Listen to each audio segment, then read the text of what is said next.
It's Friday. I'm Dan Huber. And I'm Carolyn Alexander.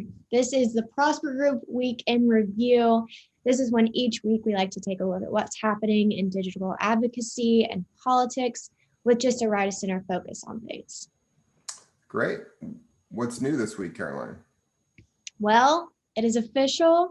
Prosper Group Week in Review is now a podcast. Woo! That's really exciting stuff. We are available on Apple Podcasts and Spotify.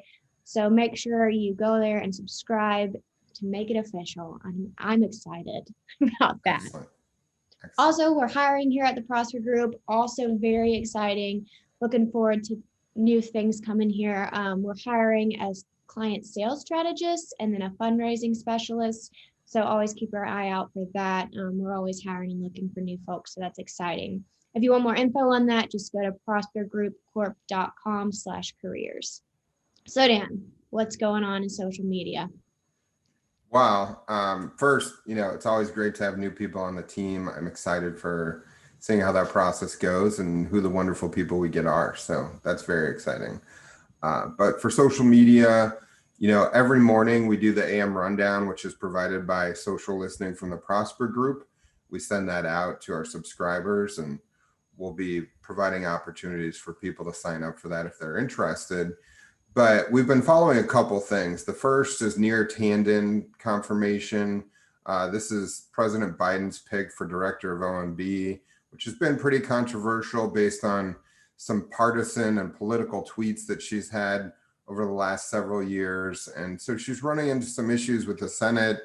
It's not just conservatives. Bernie Sanders has issues there. And so that's really stalled. So we've been paying attention to that.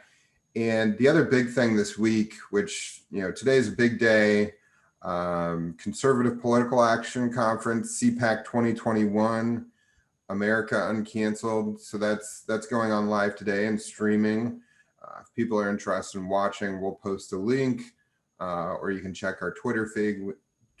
We sent something out earlier today.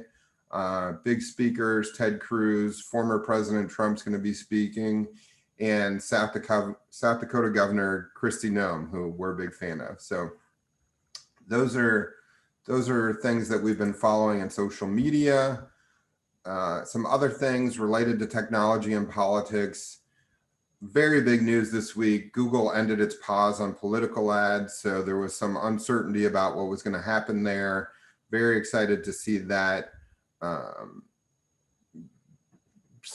Back in the availability for our clients, and really has a huge impact on fundraising and everything our clients are doing online. So that's good news. Still no update on what's going on with Facebook. And one other thing that we're kind of paying attention to, Attorney General nominee Merrick Garland. He was going through confirmation hearings this week, and when pressed on Section 230 reform, he said he'd be open to that, which is the immunity to liability language that we see out there that directly impacts social media like Facebook and Twitter.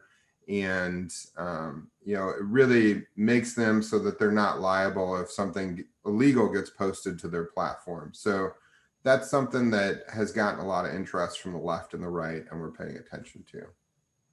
That's some big stuff this week. That's awesome. So what's new from Prosper Group?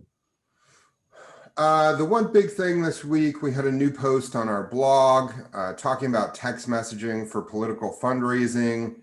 We give you some background on SMS and MMS, which are just kind of different ways to send out content. SMS allows you to send out text within a limited amount. Same thing you do on your phone. MMS gives you a little more functionality with multimedia, which is what the MMS, the MM and MMS is for. So it could be some video, some graphics, all sorts of things. And we talk a little bit about how, because of regulation, the future is uncertain for peer-to-peer messaging, or P2P as people call it. Right now, things are going good there, but we also talk about short code messaging. If you hear text whatever to 200, that's the short code messaging. And that's a great opportunity right now for campaigns that are actively out there and fundraising, because it's never been easier than it is right now to sign up for a short code. And regardless of what happens with the FEC and the FCC from a regulatory standpoint, you'd still be able to text people from your short code. So that's definitely something to pay attention to, and that we're recommending for campaigns as they're out there doing their fundraising and voter contact. Yeah, I mean, if you haven't taken a look at that blog, I highly recommend it. It's great. It has some great golden nuggets in there for your texting. And Definitely. we'll post it in the comments below too. So Yep. So what do we have next week? let's see. We have a new post that's going to be about political advocacy, or it's about social media, focused on our political advocacy friends, elected officials, digital campaigns, really talking about the importance of social media and what platforms you should be on. We have a guest, Eric Wilson of Best Practice Digital. Eric's a wonderful guy with a lot of insights, and so you'll want to check into that. And we also pepper in some tips and really just some general understanding for social media, both helpful to people who are out there on social media already, but those who are just getting started, at least from a political standpoint. That's awesome. Another one to be looking out for. That's going to be really informative with Eric. I'm excited. Well, thank you all for listening this week. Again, since we're a podcast officially, please subscribe on Apple Podcasts or Spotify, wherever you listen.